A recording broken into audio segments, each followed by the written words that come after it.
بسم اللہ الرحمن الرحیم والصلاة والسلام علی رسولہ الکریم وعلی آلہ الطیبین الطاہرین ومن تبعهم بإحسان إلى يوم الدین۔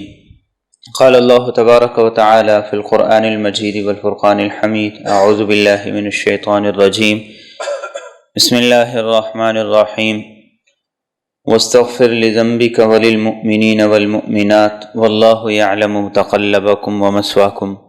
وقال النبی صلی اللہ تعالی علیہ وسلم طوبى لمن وجد في صحیفته استغفارا كثيرا او كما قال علیہ الصلاة والسلام۔ اللهم صل على سيدنا ومولانا محمد وعلى آل سيدنا ومولانا محمد وبارك وسلم وصل عليه۔ اللهم صل على سيدنا ومولانا محمد وعلى آل سيدنا ومولانا محمد وبارك وسلم وصل عليه۔ اللهم صل على سيدنا وسيد ساداتنا وسيد عاداتنا وحبيبنا وحبيب ربنا وصمدنا وأجملنا وأكملنا وأحسننا وأرفقنا وأعلانا وأولانا وأزكانا وأتقانا محمد صلى الله عليه وعلى آله وأهله وذرياته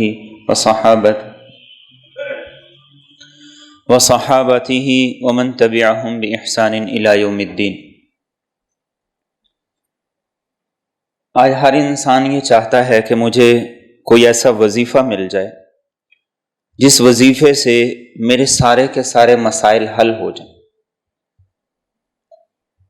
ہر انسان ایک ایسے وظیفے کی تلاش میں ہے جو اس کو ذہنی، جسمانی، روحانی ہر طرح سے سکون دے، پر اثر بھی ہو اور اس کے لیے اس کا کرنا آسان بھی ہو۔ ایسے وظائف اللہ کے رسول صلی اللہ علیہ وسلم نے ہمیں بتایا۔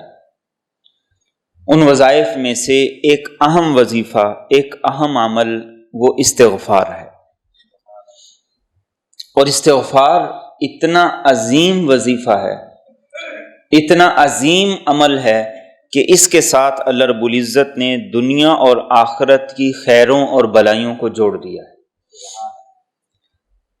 اس لیے حضرت علی المرتضیٰ کرم اللہ وجہہ فرمایا کرتے تھے، اس شخص پر بڑا تعجب ہے جو ہلاک ہو رہا ہے، تباہ ہو رہا ہے، نقصان اٹھا رہا ہے، خسارے میں جا رہا ہے، لیکن خسارے میں جا رہا ہے، تعجب اس بات پر ہے کہ اس کے پاس نجات کی اور بچاؤ کی تدبیر بھی موجود ہے۔ کسی نے پوچھا کہ ہلاکت اور تدبیر یہ دو چیزیں ہیں، کیا مراد ہے؟ آپ نے فرمایا کہ انسان کی ہلاکت گناہوں سے ہے اور اس کے بچاؤ کی تدبیر وہ استغفار کے ذریعے سے۔ اس لیے حضرت قتادہ وہ فرمایا کرتے تھے کہ قرآن نے بتا دیا ہے بیماری کیا ہے اور اس کا علاج اور شفا کیا ہے۔ قرآن نے بتایا ہے کہ بیماری ہے گناہ اور اس کا علاج اور اس کی شفا ہے استغفار۔ ہم جسمانی بیماریوں کو تو بیماری سمجھتے ہیں، زکام، نزلہ، کھانسی، بلڈ پریشر، ان کو تو ہم بیماری سمجھتے ہیں، لیکن گناہوں کو، اپنی غلط عادتوں کو، غلط حرکات کو، ان کو کبھی ہم بیماری نہیں سمجھتے۔ تو جب بیماری نہیں سمجھتے تو اس کے علاج کی فکر کیسے کریں گے، کیوں کریں گے؟ تو انسانوں میں اصل بیماری کیا ہے؟ گناہ ہے، اور ان کا وظیفہ کیا ہے؟ ان کی شفا اور دوا کیا ہے جو ہر صورت میں مؤثر ہے؟ وہ استغفار ہے۔ حسن بصری رحمۃ اللہ علیہ فرمایا کرتے تھے، ہر موقع پر، ہر جگہ پہ استغفار کرو، گھر میں ہو، بازار میں ہو، مارکیٹ میں ہو، دسترخوان پہ ہو، دوستوں کے ساتھ ہو، کسی بھی مجلس اور محفل میں ہو، استغفار کیا کرو، اس لیے کہ پتہ نہیں کس موقع پر اللہ کی مغفرت کا فیصلہ تمہارے لیے ہو جائے۔ اور اس سے بڑی فضیلت کیا ہو کہ اللہ رب العزت میرے اور آپ کے محبوب پیغمبر صلی اللہ تعالی علیہ وسلم کو حکم دے رہے ہیں، وَاسْتَغْفِرْ لِذَنْبِكَ وَلِلْمُؤْمِنِينَ وَالْمُؤْمِنَاتِ، کہ آپ اپنے لیے بھی استغفار کیجئے، مومن مردوں کے لیے بھی استغفار کیجئے اور مومن عورتوں کے لیے بھی استغفار کیجئے۔ فاصبر ان وعد اللہ حق واستغفر لذنبک وسبح بحمد ربک بالعشی والابکار۔ فرمایا اب صبر کیجئے، اللہ کا وعدہ سچ ہے، اور استغفار کیجئے اور صبح اور شام اللہ کی تسبیح اور پاکی بیان کیجئے۔ اور میرے اور آپ کے لیے استغفار کی اہمیت کیا ہے اور کتنی زیادہ ہے، اس عمل کو، اس وظیفے کو دوسرے وظیفوں سے کتنی اہمیت دینی چاہیے، اس کا اندازہ ہمیں اس سوال سے ہوتا ہے جو علامہ ابن جوزی رحمۃ اللہ علیہ سے کیا گیا۔ کسی نے ان سے پوچھا کہ میں تسبیحات، اللہ کی تسبیح، پاکی، ان کلمات کا زیادہ اہتمام کروں، ان کا زیادہ وظیفہ کروں یا استغفار کا؟ تو انہوں نے پوچھا کہ یہ بتاؤ کہ اگر کپڑا میلا ہو تو اسے خوشبو کی زیادہ ضرورت ہے یا صابن کی زیادہ ضرورت ہے؟ تو اس نے کہا یقیناً کپڑا میلا ہے، داغ دبے لگے ہوئے ہیں، تو پھر اسے صابن صرف کی زیادہ ضرورت ہے۔ تو آپ نے فرمایا کہ انسانی جسم وہ گناہوں سے میلا اور ناپاک رہتا ہے، اس کے لیے سب سے اہم وظیفہ کیا ہے؟ استغفار کرو تاکہ یہ گناہوں سے دھل جائے، اس کے جسم پر اور اس کی روح پر لگنے والے جو داغ ہیں، دبے ہیں، وہ اتر جائیں۔ اور یہی بات اللہ کے رسول صلی اللہ علیہ وسلم نے ایک حدیث طیبہ میں ارشاد فرمایا۔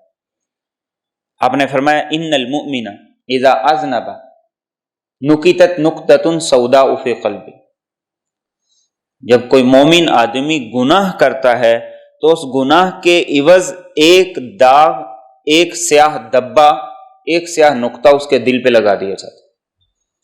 اگر تو وہ اللہ سے توبہ استغفار کرے تو اللہ کیا کرتے ہیں؟ توبہ استغفار کی بدولت اس کے اس داغ کو، دبے کو مٹا دیتے۔ اور اگر وہ ایسا نہیں کرتا، پھر گناہ کرتا ہے، تو ایک دوسرا داغ اس کے دل پہ لگ جاتا ہے، پھر تیسرا لگتا ہے، پھر چوتھا لگتا ہے، اور لگتے لگتے اس کا دل بالکل سیاہ ہو جاتا ہے۔ اور اس کو ہم سادہ سی مثال سے ایسے سمجھتے ہیں، جو کوئی آدمی ورک شاپ پہ کام کرتا ہے، اس کا کوئی صاف ستھرا لباس ہو، ایک دن ایک داغ لگے گا، دوسرے دن دوسرا لگے گا، تیسرے دن تیسرا لگے گا، اور ایک دن وہ آئے گا کہ اس کا سارے کا سارا لباس وہ کالے داغوں سے، دبوں سے بھرا ہوا ہوگا، بلکہ عین ممکن ہے کہ وہ دور سے دیکھنے والے کو کالا ہی نظر آئے۔ تو آپ نے فرمایا مومن کا دل بھی ایسا ہی، اس کے گناہ کی وجہ سے اس کے کپڑوں پہ کوئی داغ دبا نہیں لگتا، اس کے منہ پہ کوئی داغ دبا نہیں لگتا ہے، اس کے گناہ کی وجہ سے اس کے دل پہ داغ اور دبا لگتا ہے۔ اور اگر وہ استغفار کر لے تو اللہ رب العزت اس کے دل کو دھو کر صاف کر دیتا ہے، نورانی کر دیتا ہے۔ اور پھر آپ نے قرآن کریم کی آیت پڑھی، کلا بل ران علی قلوبہم ما کانوا یکسبون، فرمایا کہ ان کے اعمال کی بدولت اللہ رب العزت نے ان کے دلوں کے اوپر میل چڑھا دیا، زنگ لگ گیا۔ تو جب زنگ دل پہ لگ گیا ہے تو نماز کیسے اثر کرے گی؟ ذکر کیسے اثر کرے گا؟ نیکی کی بات کیسے اثر کرے گی؟ کسی بڑے کی نصیحت کیسے دل کے اندر اترے گی؟ اگر وقتی طور پر اس کا فائدہ ہوگا بھی تو وہ صرف چند گھنٹوں کے لیے ہوگا، چند دنوں کے لیے ہوگا۔ دلوں کو نرم کرنے کے لیے، دلوں کی پاکی اور صفائی، اس کا واحد وظیفہ کیا ہے؟ استغفار۔ اور خود قرآن کریم نے کہا والذین اذا فعلوا فاحشہ او ظلموا انفسهم ذکروا اللہ فاستغفروا لذنوبہم، فرمایا مومن کی علامت اور نشانی تو یہ ہوتی کہ جب اس سے کوئی بے حیائی کا ارتکاب ہو جائے یا وہ کوئی گناہ کر بیٹھے تو اسے فوراً اپنا رب یاد آ جاتا ہے، ذکر اللہ کی یاد آ جاتی کہ میں تو مومن ہوں، میں نے اللہ کو جواب دینا ہے۔ تو پھر وہ فوری کیا کرتا ہے؟ فاستغفروا لذنوبہم، وہ اپنے گناہوں پہ استغفار کرتا ہے، اللہ سے مغفرت طلب کرتا ہے، اللہ سے معافی اور بخشش کی درخواست کرتا ہے۔ اور فرمایا وَمَن يَغْفِرُ الذُّنُوبَ إِلَّا اللَّهُ، گناہ یہ ایسی بیماری ہے کہ اس کو اللہ کے علاوہ کوئی اور دھو نہیں سکتا۔ اس کا اللہ کے علاوہ کوئی شافی نہیں ہے۔ وَلَمْ يُصِرُّوا عَلَىٰ مَا فَعَلُوا وَهُمْ يَعْلَمُونَ، اور مومن کی شان ہرگز یہ نہیں ہے کہ وہ غلط پہ غلط کرتا جائے، گناہ پہ گناہ کرتا جائے، جرم پہ جرم کرتا جائے، نافرمانی پہ نافرمانی کرتا جائے۔ ایک دفعہ کسی کا حق غصب کر لیا تو پھر وہ کسی کا حق غصب کرتا رہے، مومن کی یہ شان نہیں۔ وَلَمْ يُصِرُّوا عَلَىٰ مَا فَعَلُوا وَهُمْ يَعْلَمُونَ۔ تو جس کے اندر یہ خوبیاں آ جاتی ہیں تو اللہ فرماتے ہیں اولئک جزاؤہم مغفرۃ من ربہم وجنات تجری من تحتها الانہار خالدین فیہا ونعم اجر العاملین۔ اللہ فرماتے ہیں ایسے لوگوں کو ہم جنت عطا کریں گے، اور اللہ کی طرف سے مغفرت اور بخشش ایسے لوگوں کو عطا ہوگی، اور فرمایا عمل کرنے والوں کا اجر اللہ نے بہت خوبصورت رکھا ہے۔ اللہ کے رسول صلی اللہ علیہ وسلم نے ارشاد فرمایا کسی بندے سے کوئی گناہ ہو جائے اور وہ اس کے بعد اچھی طرح وضو کرے اور پھر 2 رکعت نماز پڑھ کے اللہ سے استغفار کرے، مغفرت کی درخواست کرے، تو اللہ اس کے گناہ کو ضرور معاف کر دیتے۔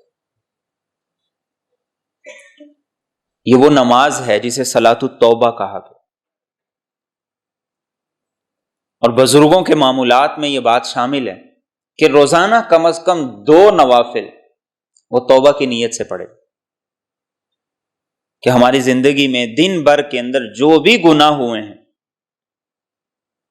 اللہ رب العزت ان کو معاف کرے۔ اس نیت سے 2 نوافل پڑھ کے اللہ سے معافی کی درخواست کیجیے۔ اس لیے کہ بسا اوقات انسان انجانے میں کسی کی دل آزاری کر رہا ہوتا ہے، اسے احساس ہی نہیں ہوتا کہ میرے اس عمل کی وجہ سے دوسرا پریشان ہو رہا ہے۔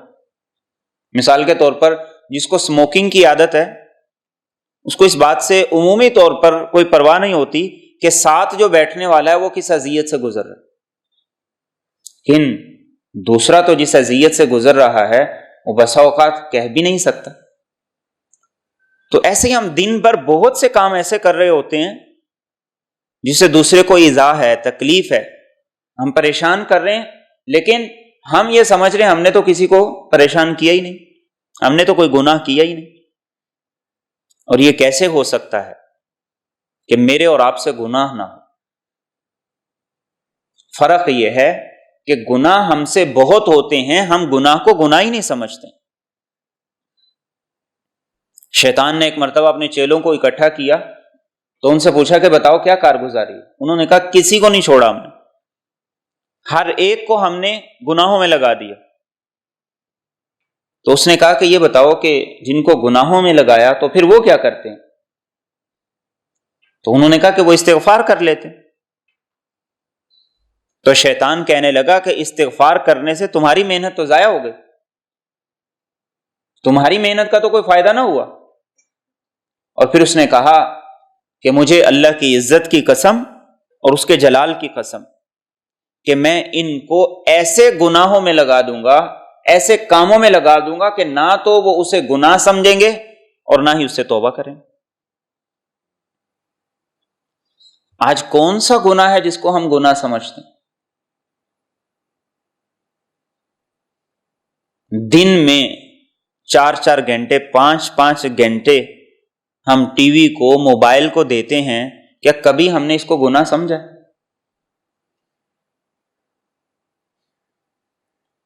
کوئی ہمارا کام ایسا نہیں۔ موت کی خبر بھی ہم میوزک کے بغیر نہ سنتے ہیں اور نہ ہی ہمیں وہ اچھی لگتی ہے، کیا ہم اس کو گناہ سمجھتے ہیں؟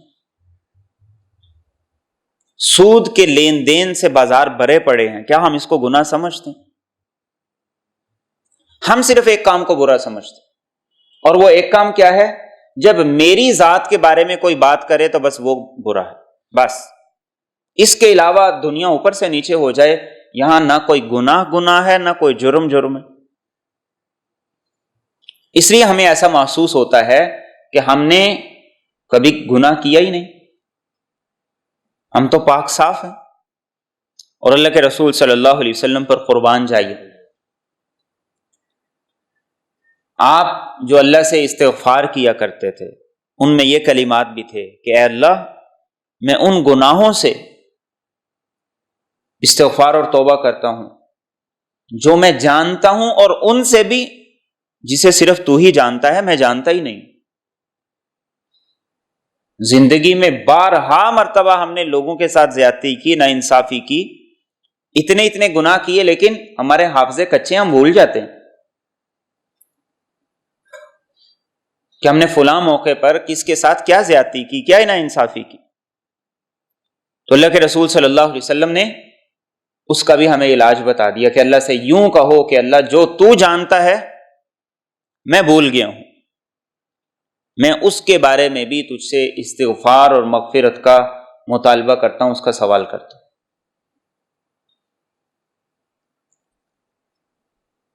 اور استغفار یہ وہ وظیفہ ہے جو ہمارے دنیا کی پریشانیوں کا بھی بہترین حل ہے۔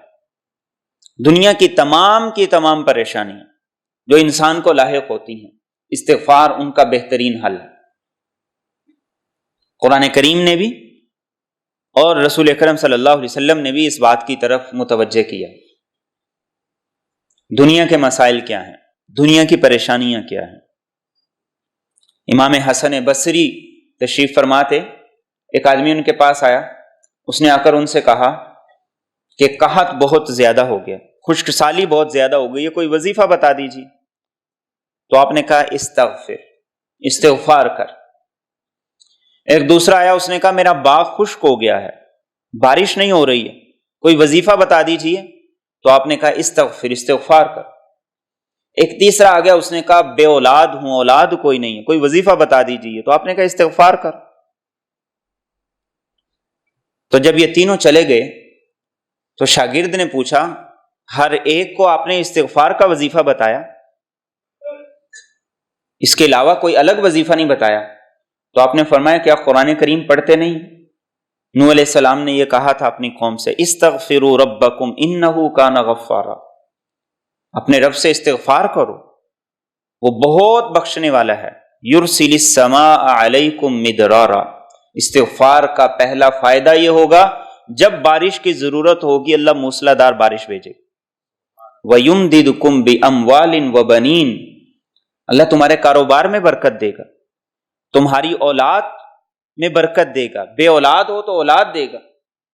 وَيَجْعَلْ لَكُمْ جَنَّاتٍ وَيَجْعَلْ لَكُمْ أَنْهَارًا، اللہ تمہارے لیے باغات پیدا کرے گا، استغفار کی برکت سے نہروں کو جاری کر دے گا۔ مَا لَكُمْ لَا تَرْجُونَ لِلَّهِ وَقَارًا، تمہیں کیا ہو گیا کہ تم اللہ سے امید بھی نہیں رکھتے ہو؟ خلیفہ راشد امام حسن مجتبی، آپ ایک مرتبہ حضرت معاویہ رضی اللہ تعالیٰ عنہ کے پاس گئے، جب ملاقات کر کے واپس نکلنے لگے تو حضرت معاویہ کا ایک ملازم تھا، وہ آپ کے پیچھے آیا، اس نے کہا میرے پاس پیسہ بہت ہے، دنیا کی ہر نعمت موجود ہے، اولاد کوئی نہیں، تو کوئی وظیفہ بتا دیجیے۔ تو آپ نے کہا استغفار کرو۔ تو اس نے کہا کہ میں نے استغفار شروع کی اور ایک دن میں 700 مرتبہ استغفار کیا کرتا تھا، یہاں تک کہ اللہ نے مجھے 10 بیٹے عطا کر دیے۔ میں نے امیر معاویہ کو بتایا تو انہوں نے کہا کہ ان سے یہ بھی پوچھو کہ یہ جو اتنا مؤثر وظیفہ ہے یہ آپ نے لیا کہاں سے ہے، ملا کہاں سے ہے؟ تو جب امام حسن مجتبی دوبارہ ملاقات کے لیے آئے تو اس نے سوال کر لیا، تو آپ نے کہا قرآن کریم یہ کہتا ہے استغفروا ربکم انہ کان غفارا یرسل السماء علیکم مدرارا ویمددکم باموال وبنین ویجعل لکم جنات ویجعل لکم انہارا، اور قرآن یہ کہتا ہے ویزدکم قوتا الی قوتکم ولا تتولوا مجرمین۔ تو قرآن یہ بتاتا ہے کہ یہ وظیفہ کرو، اور اللہ کے رسول صلی اللہ علیہ وسلم نے فرمایا من لزم الاستغفار، جو آدمی استغفار کو لازم پکڑ لے، استغفار کا اہتمام کرے اور اسی کو اپنا وظیفہ بنا لے، جعل اللہ لہ من کل ضیق مخرجا، کوئی پریشانی ہوگی اللہ اسے نکال دیں گے، ومن کل ہم فرجا، کوئی غم ہوگا اللہ اس غم کو دور کر دیں گے، وَرَزَقَهُ مِنْ حَيْثُ لَا يَحْتَسِبُ، اللہ وہاں سے اس کو رزق دیں گے جہاں سے اس کو گمان بھی نہیں ہوگا۔ لیکن شرط کیا ہے؟ من لزم الاستغفار، استغفار کو اپنا دائمی معمول بنا لیں، استغفار کو اپنی زندگی کا اہم وظیفہ بنا لیں۔ اور قرآن کریم نے یہ کہا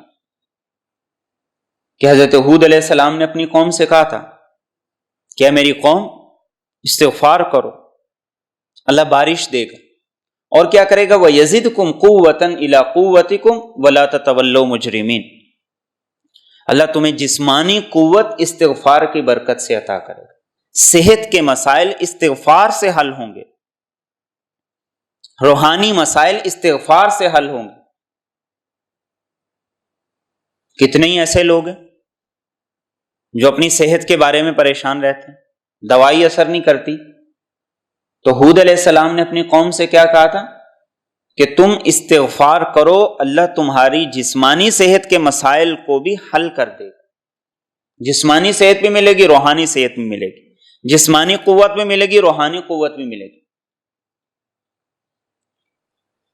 وَأَنِ اسْتَغْفِرُوا رَبَّكُمْ ثُمَّ تُوبُوا إِلَيْهِ يُمَتِّعْكُمْ مَتَاعًا حَسَنًا إِلَىٰ أَجَلٍ مُّسَمًّى وَيُؤْتِ كُلَّ ذِي فَضْلٍ فَضْلَهُ، کہ استغفار کرو، اس استغفار کی برکت سے اللہ رب العزت دنیا کی زندگی کو بھی خوبصورت بنا دیں گے، یہاں کی زندگی کو حسین بنا دیں گے، راحت والی بنا دیں گے، اطمینان والی بنا دیں گے۔ اور اس استغفار کی برکت سے اللہ رب العزت تمام کی تمام پریشانیوں سے، چاہے وہ دنیا سے متعلق ہوں یا آخرت سے متعلق ہوں، سب سے اللہ نجات عطا کریں۔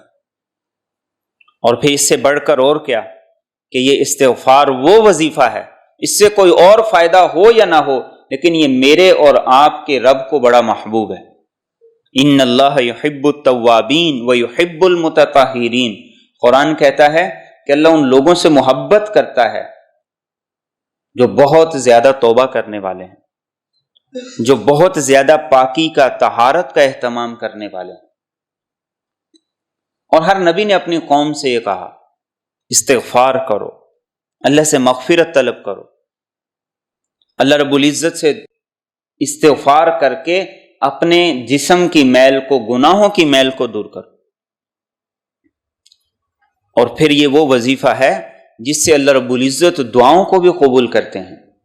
صالح علیہ السلام نے اپنی قوم سے کہا تھا وَأَنشَأَكُم مِّنَ الْأَرْضِ وَاسْتَعْمَرَكُم فِيهَا فَاسْتَغْفِرُوهُ ثُمَّ تُوبُوا إِلَيْهِ إِنَّ رَبِّي قَرِيبٌ مُجِيبٌ، استغفار کرو، توبہ کرو، میرا رب بڑا قریب ہے، دعاؤں کو قبول کرنے والا ہے۔ استغفار کی برکت سے تمہاری دعاؤں میں تاثیر پیدا ہو جائے۔ امام احمد بن حنبل رحمۃ اللہ علیہ، عظیم الشان شخصیت، ائمہ اربعہ میں سے ایک، حدیث پر بھی ایک بہت بڑی کتاب ہے۔ سعودیہ میں جتنے رہنے والے ہیں سارے امام احمد بن حنبل رحمۃ اللہ علیہ کو، ان کی فقہ کو فالو کرتے ہیں، ان کی تقلید کرتے ہیں۔ تو آپ جب بغداد تشریف لے کر آئے تو چونکہ آپ پہلی مرتبہ آئے تھے، پہلے کسی نے آپ کو دیکھا نہیں تھا، اتنے بڑے امام تھے، عاجزی ان کی ساری بہت زیادہ تھی۔ رات ہو گئی تو آپ نے سوچا کہ مسجد میں قیام کر لیتا ہوں، صبح اٹھ کے جہاں جانا چلا جاؤں گا۔ نہ ہوٹلوں کا زمانہ تھا، نہ فون کا زمانہ تھا، تو اب ایک مسجد میں جب آرام کرنے کے لیے گئے تو مسجد کا جو خادم تھا اس نے کہا کہ یہاں نہیں سو سکتے، آپ مسجد سے نکل جائیں۔ آپ نے کہا اس طرح کرتا ہوں کہ جو جوتوں والی جگہ یہاں پہ سو جاتا ہوں، یہاں پہ سونے میں تو کوئی حرج نہیں ہے اور نہ ہی چوری کا کوئی ڈر ہوگا۔ آپ اس جگہ پہ سو گئے، اس کو غصہ آیا، اس نے آپ کو پکڑ کے مسجد سے باہر نکال دیا۔ قریب ہی ایک تندور تھا، تو تندور والے نے یہ دیکھا کہ ایک باریش آدمی ہے، بڑا باوقار سا لگ رہا ہے اور رات کا وقت ہے، اس نے اس کو نکال دیا۔ تو اس نے انہیں کہا کہ آپ رات میرے پاس قیام کر لیجیے۔ وہ لے کر گیا، آپ کو کھانا کھلایا، سلا دیا۔ اب وہ رات کو جب اٹھا، آٹا گوندنے لگا تو استغفار شروع کر دیا۔ جب تک آٹا گوندتا رہا اپنے تندور کے لیے، روٹیاں پکانے کے لیے استغفار کرتا رہا۔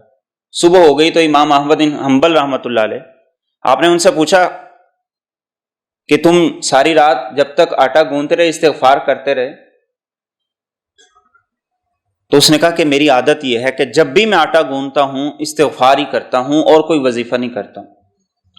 تو آپ نے پوچھا کوئی اثر بھی نظر آیا استغفار کا زندگی میں، کوئی فائدہ بھی ہوا؟ تو اس نے کہا اس استغفار کی برکت سے زندگی میں جب بھی دعا مانگی ہر دعا کی قبولیت، اس کا اثر مجھے دنیا میں نظر آیا۔ ایک دعا میری قبول نہیں ہوئی اور مجھے امید ہے وہ بھی ضرور قبول ہوگی۔ تو آپ نے پوچھا وہ کیا دعا ہے جو ابھی تک تمہاری قبول نہیں ہوئی؟ اس نے کہا کہ میں اللہ سے یہ دعا کرتا ہوں کہ مجھے امام احمد بن حنبل کی زیارت کرا دے۔ جا سکتا نہیں ہوں، وہ یہاں کیسے آئیں گے مجھے نہیں پتا، لیکن یہ نیت کر کے اب میں استغفار پڑھتا ہوں۔ تو آپ نے کہا میں ہی امام احمد بن حنبل ہوں۔ شرط یقین ہے، یقین کے ساتھ جو آدمی اس وظیفے کو اپنا لے گا اللہ رب العزت دنیا اور آخرت کے تمام مسائل اس کے حل کرتے۔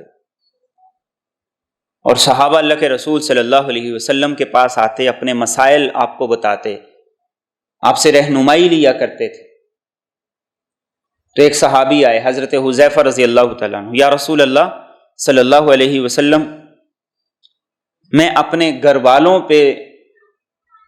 والوں کے معاملے میں زبان کا صحیح استعمال نہیں کرتا ہوں، ان کے معاملے میں میری زبان کے اندر بڑی کوتاہی ہے۔ تو یا رسول اللہ صلی اللہ علیہ وسلم کیا کروں؟ مجھے تو ڈر ہے کہیں اسی گناہ کی وجہ سے میں جہنم میں نہ چلا جاؤں۔ اور آج کون سا گھر ہے جس میں خواتین پہ چیخنا چلانا نہیں ہوتا، بچوں پہ چیخنا چلانا نہیں ہوتا؟ اور چیخنا چلانا تو اللہ معاف فرمائے بہت معمولی سی بات رہ گئی ہے، اب تو بات مار پیٹ تک اس سے بھی آگے چلی گئی۔ تو سوال یہ کیا یا رسول اللہ صلی اللہ علیہ وسلم گھر میں زبان پہ کنٹرول نہیں رہتا، بیوی بچوں پہ چیختا چلاتا رہتا ہوں، تو کیا کروں؟ اللہ کے رسول صلی اللہ علیہ وسلم نے جو جواب دیا، فرمایا این انت من الاستغفار، استغفار جیسے وظیفے سے کیوں کوتاہی کر رہے ہو؟ میں خود ہر روز 100 مرتبہ اللہ سے استغفار کرتا ہوں۔ صرف وظیفہ نہیں بتایا، بلکہ کیا فرمایا کہ میں خود اللہ سے روزانہ 100 مرتبہ استغفار کرتا ہوں۔ اور کوئی وقت ایسا نہیں ہوتا تھا، کوئی مجلس ایسا نہیں ہوتی تھی۔ عبداللہ بن عمر رضی اللہ تعالیٰ عنہ فرمایا کرتے تھے کہ اللہ کے رسول صلی اللہ علیہ وسلم کے ساتھ جب ہم کسی مجلس اور محفل میں ہوتے تو ایک مجلس میں ایک محفل میں آپ 70 مرتبہ استغفار کے کلمات کہا کرتے تھے۔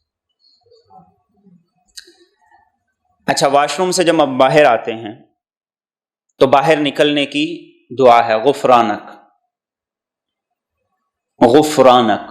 اس کا مفہوم کیا ہے کہ اللہ میں تجھ سے مغفرت کا سوال کرتا ہوں، بخشش کا سوال کرتا ہوں۔ محدثین نے یہاں پہ ایک سوال اٹھایا کہ واش روم انسان اگر کوئی گیا ہے تو اس نے کون سا گناہ کیا ہے کہ وہ باہر آتے ہی کہے کہ اللہ میں تجھ سے مغفرت کا سوال کرتا ہوں، بخشش کا سوال کرتا ہوں؟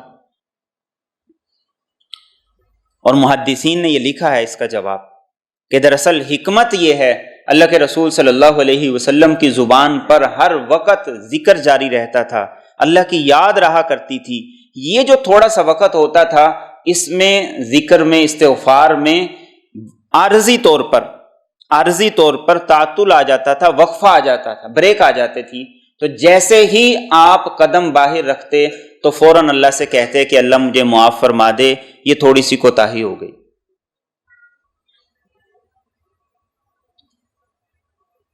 آج ہم سب کچھ ہضم کر جاتے ہیں اور ہمیں یہ خیال ہی نہیں آتا کہ ہم استغفار بھی کر لیں، توبہ بھی کر لیں۔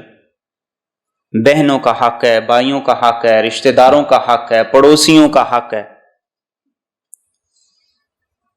ہر ایک کا حق ہم کھا لیتے ہیں، لیکن کبھی بھی یہ خیال نہیں آتا کہ ہم استغفار کر لیں، اللہ سے مغفرت طلب کر لیں۔ اور یہ وہ وظیفہ ہے جو ہر نبی کی زندگی میں رہا ہے. کوئی نبی ایسا نہیں جس نے یہ وظیفہ نہیں کیا. قرآن کریم بتاتا ہے حضرت آدم، حضرت حوا علیہ السلام جب ان سے غلطی ہوئی تو انہوں نے کیا وظیفہ کیا تھا؟ ربنا ظلمنا انفسنا وان لم تغفر لنا وترحمنا لنکونن من الخاسرین. اور ایسی خوبصورت دعا ہے، اس کا آخری جملہ کیا ہے کہ اللہ اگر تو نے ہمیں معاف نہ کیا تو بڑا نقصان ہو جائے گا، بڑا خسارہ ہوگا. کبھی اس خسارے کو بھی تو خسارہ سمجھیں، کبھی اس نقصان کو بھی تو نقصان سمجھیں کہ آدم علیہ السلام جیسی شخصیت یہ کہہ رہی ہے کہ اللہ اگر تو نے معاف نہ کیا تو بڑا نقصان ہو جائے. موسیٰ علیہ السلام کا ذکر قرآن کریم کہتا ہے غلطی سے ایک آدمی کو مکہ لگا، وہ مر گیا غلطی سے، تو یہ نہیں کہا کہ یہ تو غلطی سے ہو گیا، میں نے کون سا جان کے مارا. رب انی ظلمت نفسی فاغفر لی فغفر اللہ، اللہ یقیناً میں نے غلطی کر دی، اپنے آپ کے ساتھ زیادتی کر دی، تو معاف کر دے. داؤد علیہ السلام کا قرآن ذکر کرتا ہے فاستغفر ربہ وخر راکعا واناب، کہ وہ اللہ سے استغفار کر رہے ہیں. سلیمان علیہ السلام کا اللہ رب العزت ذکر کرتے ہیں رب اغفر لی وہب لی ملکا لا ینبغی لاحد من بعدی، کہ اللہ میری مغفرت فرما، میری بخشش فرما. شعیب علیہ السلام کا قرآن کریم ذکر کرتا ہے استغفروا ربکم ثم توبوا الیہ، کہ اللہ سے استغفار کرو پھر اس سے توبہ کرو. اور میرے اور آپ کے محبوب پیغمبر صلی اللہ تعالی علیہ وسلم اللہ خود ان کو حکم دے رہے ہیں واستغفر لذنبک وللمؤمنین والمؤمنات، کہ آپ اپنے لیے بھی استغفار کیجئے، مومنوں کے لیے بھی استغفار کیجئے، مردوں کے لیے بھی کیجئے، عورتوں کے لیے بھی کیجئے. نوح علیہ السلام اللہ سے کہہ رہے ہیں ربنا رب اغفر لی ولوالدی ولمن دخل بیتی مؤمنا وللمؤمنین والمؤمنات، اے اللہ میری بھی مغفرت کر، میرے ماں باپ کی بھی کر، سارے مومن مردوں اور عورتوں کی بھی کر. ابراہیم علیہ السلام کہہ رہے ہیں ربنا اغفر لی ولوالدی وللمؤمنین یوم یقوم الحساب. تو ہر نبی کی دعا میں، ہر نبی کے وظائف میں ایک اہم وظیفہ استغفار تھا. اور پھر یہ وہ وظیفہ ہے کہ جس سے میت کو بڑا فائدہ ہوتا ہے. اللہ کے رسول صلی اللہ علیہ وسلم نے ارشاد فرمایا کہ ایک آدمی جو دنیا سے چلا گیا، اللہ اس کے درجات کو بلند کرتے ہیں تو وہ اللہ سے پوچھتا ہے باری تعالیٰ یہ میرا درجہ کیوں بلند کر دیا گیا ہے؟ تو اللہ فرماتے ہیں باستغفار ولدک لک، تیرے بیٹے نے تیرے لیے استغفار کیا ہے اس لیے تیرے درجے کو بلند کر دیا. جب نجاشی کی وفات کا آپ کو پتہ چلا، حبشہ کے اندر وفات ہوئی تھی، تو آپ صلی اللہ علیہ وسلم نے صحابہ کو بتایا اور کہا استغفروا لاخیکم، اپنے بھائی کے لیے استغفار کرو.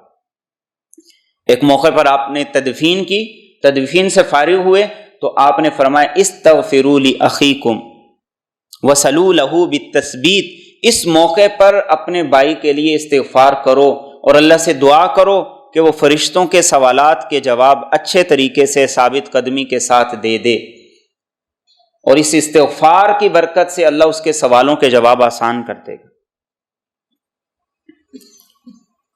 تو وہ خوبصورت وظیفہ جو میرے اور آپ کے نبی کے وظائف میں شامل تھا،